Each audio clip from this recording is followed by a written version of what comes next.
العلم هو النور الهادي والمفتاح لكل الخير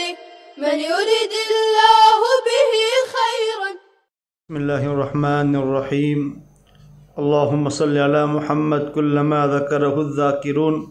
وكلما غفل عن ذكره الغافلون. يا ربي صل وسلم دائما أبدا على حبيبك خير الخلق كلهم. عزیز طلباء اعظام، گزشتہ سبق میں موضوع پر مسح سے متعلق تفصیلی بحث ہوئی۔ مسافر کے لیے موضع پر مسح کرنے کی مدت اور مقیم کے لیے موضع پر مسح کرنے کی مدت، اسی طرح مسح موضوع پر کیا ہوا ہو وہ کن کن چیزوں پر کن کن وجوہات کی وجہ سے ٹوٹ جاتا ہے، یہ تمام باتیں گزشتہ سباق میں گزری۔ آج کا ہمارا سبق پٹی اور پلستر پر مسح کا بیان ہے۔ چونکہ زخم ہوتا ہے تو پٹی لگتی ہے، اور اگر کوئی بڑا زخم ہے، بڑی تکلیف ہے تو پلستر ہوتا ہے۔ ان صورتوں میں وضو کرتے وقت یا غسل کرتے وقت آدمی کو کیا کرنا چاہیے، یہ تمام مسائل اس سبق میں بیان کیے جائیں گے۔ فرماتے ہیں اگر کسی شخص کے ہاتھ یا پاؤں وغیرہ میں کوئی پھوڑا، زخم یا کوئی ایسی بیماری ہے کہ اس پر پانی ڈالنے سے نقصان ہوتا ہے تو وضو کرتے وقت پھوڑے یا زخم وغیرہ پر پانی نہ ڈالے، صرف گیلا ہاتھ پھیر لے، اس کو مسح کہتے ہیں۔ ظاہر سی بات ہے، زخم وغیرہ پر اگر پانی ڈالتے ہیں تو زخم کے بڑھ جانے کا یا زخم کے جلد ٹھیک نہ ہونے کا خطرہ رہتا ہے، اور شریعت ہر ایسے کام کو کرنے سے روکتی ہے، بچاتی ہے جس میں تکلیف ہو۔ لہذا اگر کسی شخص کو بدن میں پھوڑا یا کوئی زخم ہوا ہو یا ایسی کوئی بیماری لاحق ہو گئی ہو کہ پانی کے لگ جانے سے تکلیف بڑھ سکتی ہے تو ایسے لوگوں کے لیے مسح کرنے کی اجازت ہے۔ حالانکہ وہ اعضاء جن کے اوپر پانی بہانا ہے وہاں بہانا شرط ہے، وہاں مسح درست نہیں، لیکن بس صورت مجبوری ایسی صورتوں میں بھی مسح کرنا درست ہے۔ صرف گیلا ہاتھ پھیر لے، اس کو مسح کہتے ہیں۔ اور اگر پھوڑے یا زخم کی یہ کیفیت ہے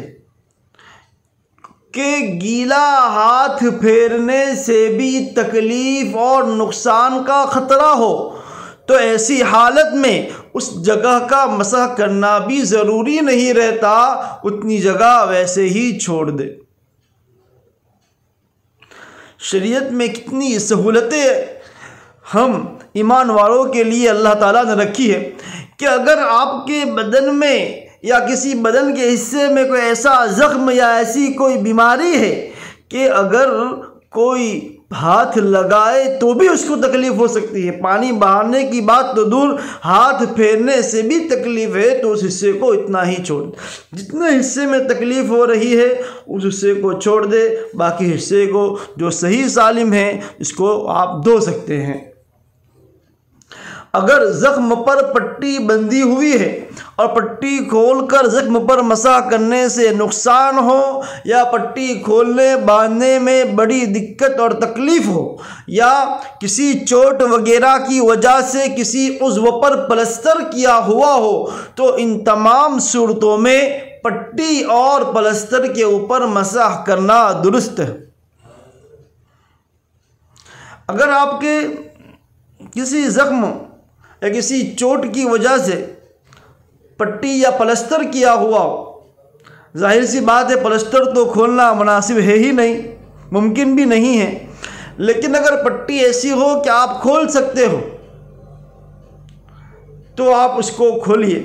لیکن اگر کھولنا ممکن نہ ہو، کھولنے سے آپ کی تکلیف بڑھ سکتی ہے یا کھولنا باندھنا مستقل مسئلہ ہوتا ہے، جس طرح ڈریسنگ ہوتی ہے، اگر اس کو آپ کھولیں گی تو دوبارہ ہاسپٹل جا کر ہی ڈریسنگ کرانی پڑیں گی، آپ نہیں کر سکتے ہیں، یہ تمام مسائل ہیں، تو ان صورتوں میں آپ کے لیے پٹی کھولنا ضروری نہیں ہے، بلکہ آپ انہی پٹی یا پلستر پر مسح کریں۔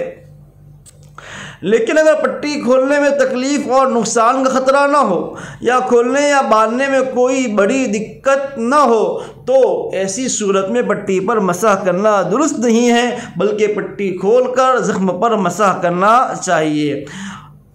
ہاں، اگر پٹی کھولنا کوئی مشکل معاملہ نہیں ہے، بینڈیج لگایا ہے، آپ نکال لو، دوبارہ اس کو باندھ سکتے ہیں۔ اگر اس طرح کا مسئلہ ہے، آپ نے کوئی کپڑا باندھ دیا تھا کسی جگہ، کسی زخم پر یا کسی درد کی جگہ پر، آپ اس کو کھولیے اور پھر آپ اس کو مسح کر سکتے تو مسح کیجئے، دھو سکتے ہیں تو دھوئیے، اس کے بعد دوبارہ اس کو باندھ دیجئے، لیکن یہ اس صورت میں ہے جبکہ پٹی کھولنا ممکن ہو۔ اگر پٹی کھولنا ممکن ہو، اگر پلسٹر کھولنا ممکن ہو تو پھر ایسی صورت میں آپ مسح نہیں کر سکتے ہیں، آپ اسی صورت میں اس کو چھوڑ بھی نہیں سکتے ہیں۔ اگر ممکن نہیں ہے تو پھر آپ یہ تمام صورتیں اپنا سکتے ہیں۔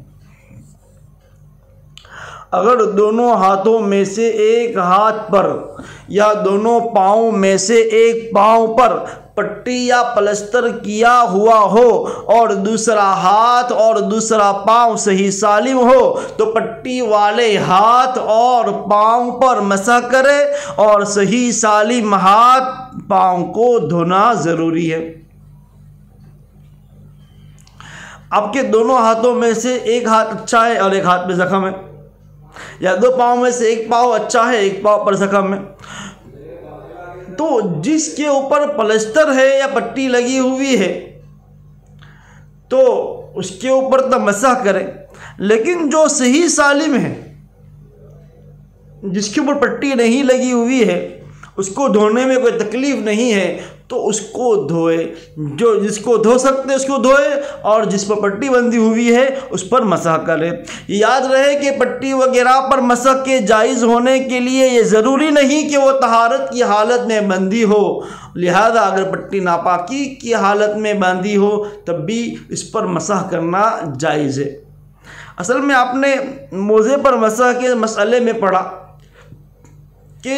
موزے پر مسح کرنا اس وقت درست ہے جبکہ آپ نے موزے اس حالت میں پہنے ہو کہ آپ باوضو تھے۔ اگر آپ نے بے وضو ہونے کی حالت میں موزوں پر مسح کیا تو پھر اور اگر آپ نے بے وضو ہونے کی حالت میں موزے پہنے تو پھر آپ اس پر مسح نہیں کر سکتے، آپ کو وضو کرنے کے لیے ان موزوں کو نکالنا ضروری ہوگا کیونکہ باوضو ہونے کی حالت میں پہننا شرط ہے۔ لیکن پٹی پر مسح کرنے کے لیے یہ کوئی شرط نہیں ہے، پٹی خواہ آپ نے بندھائی ہو اس حالت میں کہ آپ باوضو تھے یا ایسی حالت میں پٹی بندھائی کہ آپ کا وضو نہیں تھا، بس پٹی بندھی ہے، زخم ہوا ہے، اس کو دھو نہیں سکتے ہیں، آپ اس پر مسح کر سکتے ہیں، آپ اس کے اوپر ہاتھ پھیر سکتے ہیں۔